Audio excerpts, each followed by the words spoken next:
Regardez bien l'état de Hakimi, hein. Voilà dans quel état il était avant d'inscrire de par-dessus un but en plus important pour la qualification du Paris Saint-Germain en huitième de finale pour la Coupe du Monde des clubs. C'est après un beau contre mené par le Paris Saint-Germain que Hakimi viendra placer le but du break, ayant littéralement réussi à passer outre sa fatigue, malgré que celui-ci a enchaîné Jeux Olympiques, Championnat, Ligue des Champions, Coupe de France et Coupe du Monde des clubs en moins d'un an. On parle littéralement de 70 matchs. Alors oui, certes, le Paris Saint-Germain est qualifié, c'est beau, et on ne pourra pas rendre à Hakimi la manière dont il s'est dépensé. Par contre, il y a une chose qu'on pourrait faire, et à faire, j'insiste dessus, c'est que ce mec figure top 5 au Ballon d'Or, parce qu'il le mérite et pas qu'un peu.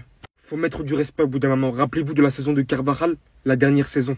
Mis à part ça, le Paris Saint-Germain s'en sort excellemment bien, malgré un effectif littéralement réduit déjà depuis un petit moment. Crevé, et comme vous avez pu le voir au début de vidéo, pas qu'un peu. Des joueurs qui enchaînent maintenant depuis de très longs moments. J'espère que le minimum de répit là qu'ils vont avoir entre maintenant et les huitièmes va leur faire un peu de bien. Parce que la suite, ça va être encore plus dur, plus intense, plus rythmé.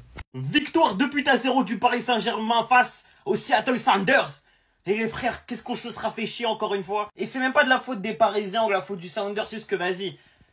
En fait, les matchs de poule là, ils sont vraiment pas fous, faut se le dire. Les Parisiens, ils sont cramés les frères. Et en vrai de vrai, ils ont raison de ne pas plus se la donner que ce que nécessaire, tu vois. On n'a pas trop poussé, on a gagné 2-0 sans forcer. Et c'est très bien comme ça. Sincèrement, autant se préserver pour la suite de la compétition. D'autant que là, on le voit, il fait chaud. Les joueurs n'ont pas eu de repos. Ça devient fatigant. J'ai aimé le match de Mayoulou en 9, les frères. J'ai bien aimé. Alors oui, il n'y a pas eu de but. Il y a eu quelques déchets par moment. Malgré tout, très très bon dans ce qu'il a proposé. J'ai préféré ça à un Ramos, par exemple.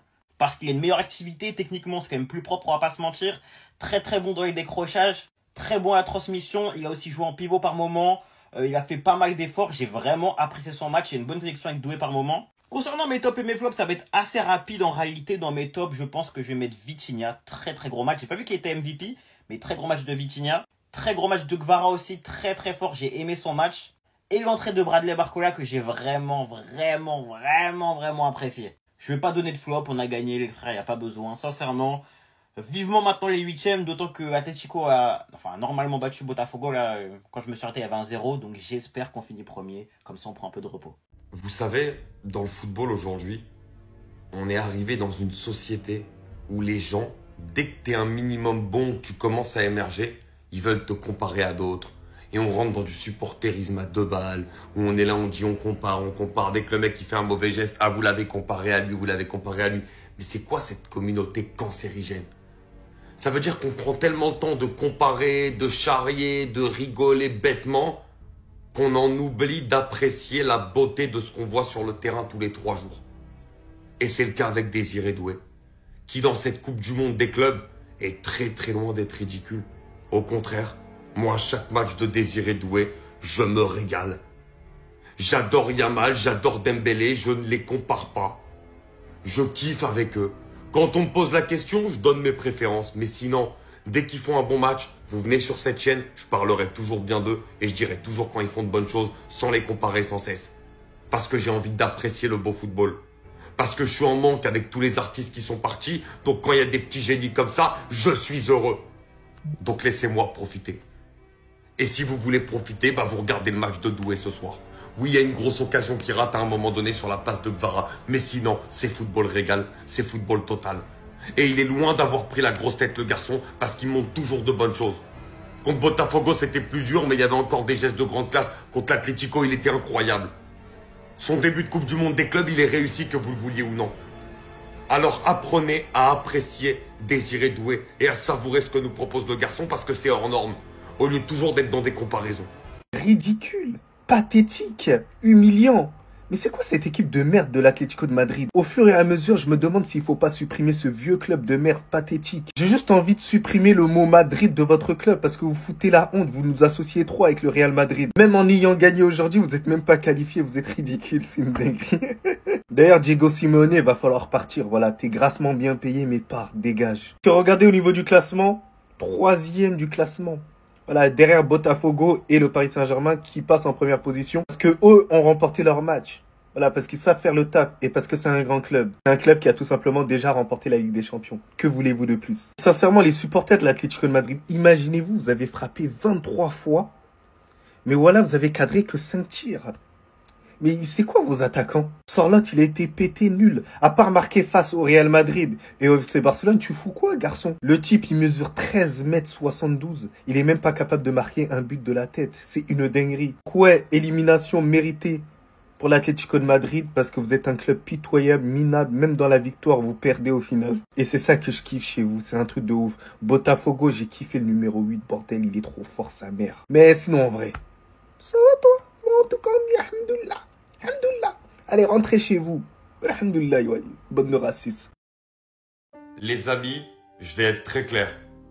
J'interdis tout le monde de parler mal de l'Atlético Madrid. Tout le monde! Non, parce que s'ils avaient perdu ce soir ou fait match nul contre Botafogo, on aurait pu dire ce qu'on veut. Mais dans ces groupes-là, qu'on a l'habitude de voir dans l'ancien format de la Ligue des Champions ou à la Coupe du Monde habituellement, sortir avec 6 points, ça arrive dans peut-être 2-3% des cas. C'est extrêmement rare. Et je suis désolé, mais on ne peut rien leur reprocher. Dans cette poule, ils ont perdu simplement contre le champion d'Europe. Et c'est malheureusement le 4-0 qui leur a fait mal, à la différence de but. Mais ils ont battu Botafogo et ils ont battu Seattle. Le travail, ils l'ont fait. Malheureusement, c'est la faute à pas de chance. Parce que même eux, dans leur calcul de base, je pense pas qu'ils avaient prévu que Botafogo allait gagner contre Paris Saint-Germain. Donc je suis désolé, je ne veux entendre personne se foutre de la gueule de l'Atlético Madrid, parce que là, ils ont vraiment pas de chance, et que eux, le boulot, ils l'ont fait. Ils l'ont réalisé. Ils ont gagné 2 matchs sur 3. Normalement, quand tu fais ce parcours-là, tu passes. Eux, ils ont simplement pas eu de chance. En tout cas, l'Atlético Madrid sort par la très grande porte. Les frérots, c'est les 8e de finale pour le Paris Saint-Germain. Victoire 2-0 face à Seattle. Merci à Griezmann, merci à l'Atlético d'avoir gagné contre Botafogo. Comme ça, voilà, on récupère la première place. Ça fait plaisir. Maintenant, on attend dimanche les 8e de finale et place maintenant aux choses sérieuses. Et je vous dis la vérité, les frérots, maintenant qu'on est en 8e de finale, attention au Paris Saint-Germain. J'avais annoncé demi-finale minimum au début de saison, très tôt dans la saison, je disais dans cette Coupe du Monde des clubs, pour moi, c'est sur mesure pour le Paris Saint-Germain. Match coup près, c'est là qu'on est les meilleurs. Les gars, attention. Là, on va pouvoir se reposer tranquillement. Il est lundi, 8e de finale, c'est dimanche. Les gars, c'est juste parfait. C'est juste parfait. Moi, je dis cette année, comme je l'ai dit, demi-finale minimum et on a tout pour la gagner. Maintenant, on attend soit l'Inter Miami, soit Palmeiras, je sais pas qui. Mais quoi qu'il arrive en 8e de finale, on va vous éteindre. On va vous éteindre. Les vacances, c'est pas maintenant. Les vacances, c'est pas maintenant et l'objectif, c'est d'être champion du monde. Les frérots, en commentaire, n'hésitez pas à dire contre quelle équipe vous voulez tomber. Moi, j'ai ma petite idée en tout cas.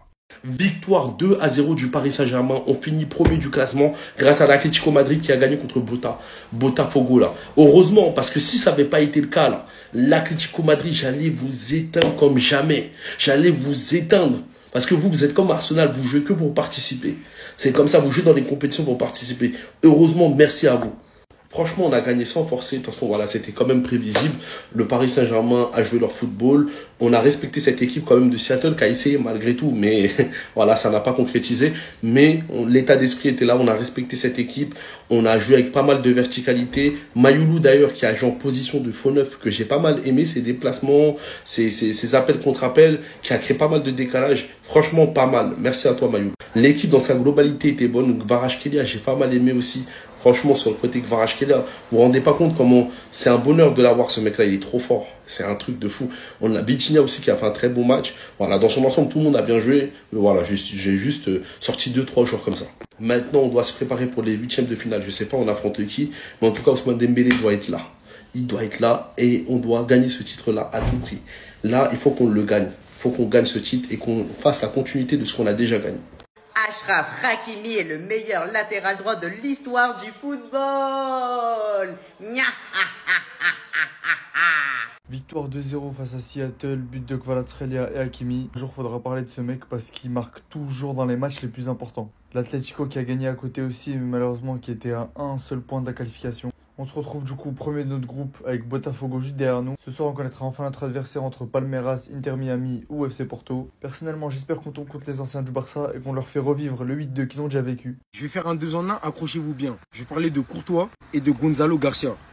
Déjà, lui, j'ai l'impression qu'au niveau de la formation des numéros 9 au Real Madrid, le Real Madrid a une bénédiction. Sans vous parler de Mayoral, en passant par Morata, mais ce mec me fait penser à eux. Je pense pas qu'il puisse être un titulaire à long terme. Je lui souhaite, mais ça m'étonnerait fortement. Mais en doublure, ce garçon m'intéresse. Parce qu'il a du Benzema, moi je vous le dis, moi. Il combine très bien, il a un placement offensif qui est très bon. C'est ce qu'on demande à un attaquant dans le niveau football. Au niveau de la finition, il est pas mal du tout. Dans les duels aériens, ça va, il se débrouille pas mal. Il a un peu de coffre. Dos au but, il est très bon aussi. J'approuve fort. Maintenant, parlons de Thibaut. Thibaut, en fait, ça fait des années que c'est un game changer. Et quand tu es un gardien et que tu es dans le même temps un game changer, la question se pose de savoir si tu n'es pas l'un des meilleurs gardiens du monde. Ça fait des années que c'est le meilleur gardien du monde. Mais maintenant, je vais aller encore plus loin. Les gars, Courtois, la vérité là, on va dire c'est Pachuca, etc. C'est un gardien de but, les gars. Il affronte des attaquants tous les week-ends et c'est pas que contre Pachuca qui fait ce genre de perf. Il a lâché la plus grande perf de l'histoire pour un gardien déjà, et je pèse mes mots, finale face à Liverpool. Mais même dans le présent, il continue à être bon. Et ça fait des années qu'il est constant. Est-ce que ce serait pas lui le meilleur gardien de l'histoire avec Neuer? On peut ouvrir un débat, parallèle s'il vous plaît. Ne vous fâchez pas, je pose une question. Je sais qu'on vit dans l'émotion, etc. Mais c'est un monstre, Courtois. C'est un monstre comme on en a rarement vu. Il est monstrueux. Monstrueux. Aujourd'hui encore, sans lui, jamais l'avion gagne. Et ça fait plusieurs matchs que ça se passe comme ça. Avec tous les problèmes défensifs qu'on a rencontrés l'an passé, il n'était pas là, mais je craignais le pire pour le Real. Je ne sais même pas si on aurait fini dans le top 5 de la Liga en étant sérieux. Avoir Thibaut Courtois en tant que dernier rempart, c'est un luxe. Mais du luxe, genre du top luxe. C'est un truc de ouf. En tout cas, merci Thibaut, franchement, pour la performance. Ça m'a fait plaisir aujourd'hui. Parce que cette défense du Real, elle nous en a fait des frayeurs. Mais Courtois, il assure toujours. Et on peut compter sur lui parce que c'est un game changer. Comme on en voit rarement au poste de gardien de but. Restez sobre, abonnez-vous les gars, on s'attrape.